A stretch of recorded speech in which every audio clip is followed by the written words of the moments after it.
സർക്കാരുമായി ബന്ധപ്പെട്ട അറിയിപ്പുകൾക്കും മറ്റു വാർത്തകൾക്കും വേണ്ടി ചാനൽ സബ്സ്ക്രൈബ് ചെയ്യാനും തൊട്ടടുത്ത ബെല്ലൈക്കൻ എനേബിൾ ചെയ്യാനും മറക്കാതിരിക്കുക.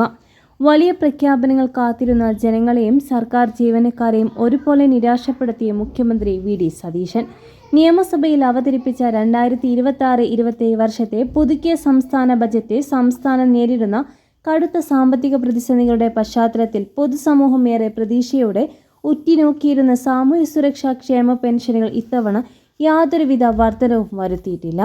ഇതോടൊപ്പം ശമ്പള പരിഷ്കരണവും കുടിശ്ശികകളുടെ വിതരണവും പ്രതീക്ഷിച്ചിരുന്ന സർക്കാർ ജീവനക്കാർക്കും ബജറ്റിൽ വലിയ തോതിലുള്ള ആനുകൂല്യ പ്രഖ്യാപനങ്ങൾ ഉൾപ്പെടുത്തിയിട്ടില്ല എന്നത് ശ്രദ്ധേയമാണ്. സംസ്ഥാനത്തെ ലക്ഷക്കണക്കിന് വരുന്ന നിർധനരായ സാധാരണക്കാർക്ക് കൈത്താങ്ങാകേണ്ട സാമൂഹ്യക്ഷേമ പെൻഷൻ തുക ഉയർത്താൻ ഇത്തവണ സർക്കാർ തയ്യാറായിട്ടില്ല. ഖജനാവിന്റെ നിലവിലെ ശോചനീയാവസ്ഥയും തീർപ്പാക്കാനുള്ള വൻ സാമ്പത്തിക ബാധ്യതകളും കണക്കിലെടുത്താണ് ജനപ്രിയമായ പെൻഷൻ വർധനവിൽ നിന്നും സർക്കാർ പിൻവാങ്ങിയത് എന്നാണ് സൂചന. കഴിഞ്ഞ സർക്കാരിന്റെ കാലത്തെ വൻ ബാധ്യതകളും കുടിശ്ശികളും തങ്ങളുടെ ചുമലിലാണ് എന്നും ആമുഖത്തിൽ തന്നെ വ്യക്തമാക്കി മുഖ്യമന്ത്രി. ജീവനക്കാർ ഏറെ പ്രതീക്ഷയോടെ കാത്തിരുന്ന DA കുടിശ്ശികൾ തീർപ്പാക്കുന്നതിനെക്കുറിച്ച് ബജറ്റിൽ യാതൊരുവിധ വ്യക്തതയും നൽകിയിട്ടില്ല.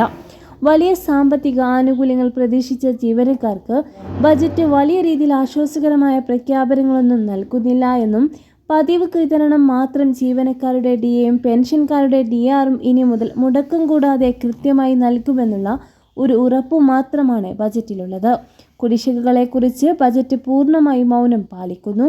ജീവനക്കാരുടെ ലീവ് സറണ്ടർ ആനുകൂല്യങ്ങളുടെ കാര്യത്തിൽ വ്യക്തമായ പ്രഖ്യാപനങ്ങൾക്ക് പകരം ഉചിതമായ തീരുമാനം കൈക്കൊള്ളുമെന്ന പ്രഖ്യാപനം മാത്രമാണ് ബജറ്റിലുള്ളത്.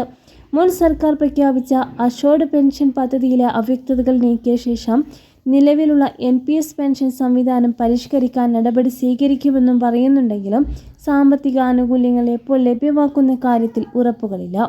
മെഡിസെപ്പ് പുനഃക്രമീകരണവും നിലവിലുള്ള മെഡിസെപ്പ് ആരോഗ്യ സുരക്ഷാ പദ്ധതി സമഗ്രമായി പരിഷ്കരിക്കുമെന്ന പ്രഖ്യാപനവും ബജറ്റിലുണ്ട്.